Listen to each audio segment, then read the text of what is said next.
Summer heat ను cool shades తో beat చేయండి. Mister opticals mister cool offer up to 75% of in summer glasses. నమస్తే, welcome to Suman TV. నేను మీ సాయి భైరి. గత వారం రోజులుగా బంగారం ధరలు ఊహించని స్థాయిలో తగ్గుదల కనిపిస్తుంది. అసలు ఎందుకు ఇంత భారీగా తగ్గుతున్నాయి, రాబోయే రోజుల్లో కూడా తగ్గుతాయా లేక పెరుగుతాయా, ఏం జరుగుతుందనేది కూడా మనం పూర్తిగా తెలుసుకునేటువంటి ప్రయత్నం చేద్దాం. మనతో పాటు వర్తక వ్యాపార సంఘ సెక్రటరీ గారు కిషన్ రావు గారు జాయిన్ అవుతున్నారు. సార్ నమస్తే. సార్ నమస్తే సార్, వరుసగా తగ్గుతున్నటువంటి పరిణామం, ఒకవైపు పశ్చిమ దేశాల్లో యుద్ధము, ఇంకా అంతర్జాతీయ పరిణామాలు, ఇవన్నీ మొన్న పెంచినటువంటి సుంకం ధరలు, ఇవన్నీ చూస్తే ఇంకా పెరుగుతాయి కావచ్చు అని చెప్పేసి అనుకుంటున్న సందర్భంలో ఊహించని విధంగా భారీగా తగ్గుదల కనిపిస్తుంది. 8,000కు పైగా తగ్గినట్టుంది గత వారం రోజుల్లోనే. ఎందుకు సార్ ఇంత భారీ తగ్గుదల? ఇది మన దగ్గర బంగారం నిల్వలు ఎక్కువ ఉన్నాయి. కన్జ్యూమర్ దగ్గర ఇప్పుడు ఎవరికైతే మన ప్రధానమంత్రి ఇప్పుడు ఒక ఏడాది వరకు మీరు కొంచెం డిఫర్ చేయండి, కొనకండి అని అన్నాడో, దానివల్ల మన ఇండియాలో స్టాక్స్ అన్నీ అలాగే ఉన్నాయి. మనం బయట నుంచి ఇంపోర్ట్ చేసుకోకున్నా కానీ, ఫారెన్ ఎక్స్చేంజ్ ఖర్చు చేయకున్నా కానీ మన దగ్గర ఉన్న నిల్వలు ఇంకా 2-3 నెలల వరకు కూడా ఇదే పరిస్థితి ఉంటుంది. కాకపోతే మళ్ళా వారం రోజుల్లో పెళ్లి సీజన్ స్టార్ట్ అవుతుంది కాబట్టి కొద్దిగా ఏమైనా పెరిగితే ఒక 1,000-2,000 పెరగొచ్చేమో, కానీ మీకు ఇదే 1,50,000 అరౌండ్గానే మీకు అవైలబుల్గా ఉంటుంది అనమాట. అంటే 1 లాక్ కంటే కూడా తక్కువ వెళ్ళేటువంటి అవకాశాన్ని ఏమన్నా చూడొచ్చు అంటారా సార్ భవిష్యత్తులో?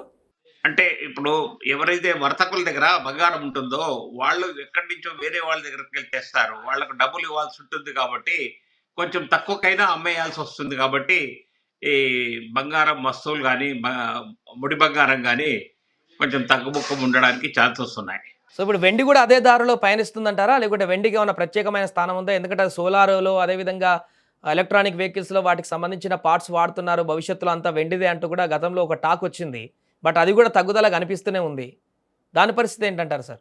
ఇండస్ట్రీస్ కావాల్సింది కాబట్టి తగ్గడానికి అవకాశం లేదు, కానీ తగ్గుతుంది. ఎందుకంటే ఈ ఇంటర్నేషనల్గా ఇండియాలో వాళ్ళు అనుకున్న దానికంటే ఎక్కువ సిల్వర్ ఉంది.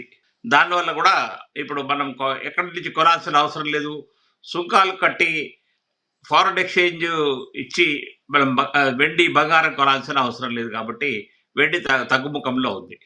అంటే ఫ్యూచర్లో అయితే పెరిగే అవకాశం ఉందంటారా సార్? అంటే ఎప్పటి నుంచి ఎక్స్పెక్ట్ చేయొచ్చు ఇది నెక్స్ట్ ఇయర్? అంటే ఇన్వెస్టర్లకు ఒక 1-2 నెలల్లో మాత్రం మళ్ళీ విపరీతంగా పెరుగుతాయి. ఓన్లీ సిల్వర్ ఒకటే అంటారా, లేకుంటే గోల్డ్ కూడా మళ్ళీ అదే బాటలోకి వెళ్తుందంటారా? 2 గోల్డ్ కూడా అదే బాటలో ఉంటుంది. ఎంత తగ్గిందో 10,000 నుంచి 15,000 రూపాయలు మళ్ళీ పెరిగే ఛాన్స్ ఉంటుంది. అంటే లాస్ట్ గరిష్టంగా మనం ఎంతో చూడొచ్చు సార్ ఈ సంవత్సరంలో 2026లో? ఎందుకంటే అంతకుముందు మాట్లాడుకున్నాం, డిసెంబర్లో భారీగా పెరిగినప్పుడు 2026లో ఖచ్చితంగా 2 లక్షల మార్కును తాకుతుంది అని చెప్పేసి అన్నారు చాలామంది. ఆ అవకాశాన్ని ఏమన్నా చూడొచ్చు అంటారా ఈ ఇయర్ ఎండ్ వరకు? ఒక ఏడాది పడుతుంది. ఇమీడియట్ గా మాత్రం జరగకపోవచ్చు. ఎందుకంటే మోడీ పెట్టిన కండిషన్ వల్ల భారతదేశంలో ఇప్పుడు బయట నుంచి ఇంపోర్ట్ చేసుకోకపోవడానికి అవకాశం లేదు. కాబట్టి ఉన్నమే రేషన్లో ఉండి తగ్గుముఖంగా ఉంటుంది. సో ఇప్పుడు తగ్గుతున్నటువంటి ఈ పరిస్థితులను చూస్తే, ఇప్పుడు కొనాలనుకున్నటువంటి వారికి కానీ, లేకుంటే ఇన్వెస్ట్ చేద్దాం అనుకుంటున్నటువంటి వారికి కానీ మీరు ఇచ్చే సలహా ఏంటి? ఇంకా కొద్ది రోజులు ఆగితే ఇంకా తగ్గేటువంటి అవకాశం ఏమైనా ఉంటుందా? కనిష్టంగా ఎంతవరకు వెళ్ళేటువంటి అవకాశాన్ని అంచనా వేస్తున్నారు మీరు? 1,45,000 వరకు అంచనా వేస్తున్నాను ఈ 2 రోజుల్లో. తర్వాత మళ్ళీ మంచి రోజు మ్యారేజ్ సీజన్ ఉంటుంది కాబట్టి ఒక 1 నెల రోజులు మళ్ళీ కొద్దిగా ఏదైనా పెరిగే ఛాన్స్ ఉంటుంది. కాబట్టి ఈ వారం రోజుల వరకు కొంచెం తగ్గుముఖమే ఉంటుంది. దీన్ని అడ్వాంటేజ్ తీసుకొని ఎవరి దగ్గరైనా స్పేర్ గా డబ్బులు ఉంటే కొనుక్కోవడం మంచిది. ఏది ఈ వారం రోజుల పరిధిలో తీసుకుంటేనే కొంత మనకు ప్రాఫిట్ ఉండే అవకాశం ఉంది. ఈ బెనిఫిట్ ఇలాగే మనకు సాధిస్తుంది. ఎవరు కూడా ఊహించొద్దు 1,20,000 అవుతుంది, 1,30,000 అవుతుంది అని మాత్రం ఊహించాల్సిన అవసరం లేదు. అంటే 1,30,000కి వచ్చేటువంటి అవకాశమే లేదంటారు? ఇంపాసిబుల్ అండి, ఇంపాసిబుల్. దానికి ప్రధాన కారణం ఏంటంటే సార్, మళ్ళీ ఆ తర్వాత ఒక పాయింట్ దగ్గరికి డౌన్ అయ్యి మళ్ళీ పెరగడానికి గల కారణాలు ఏమని చెప్పుకోవచ్చు?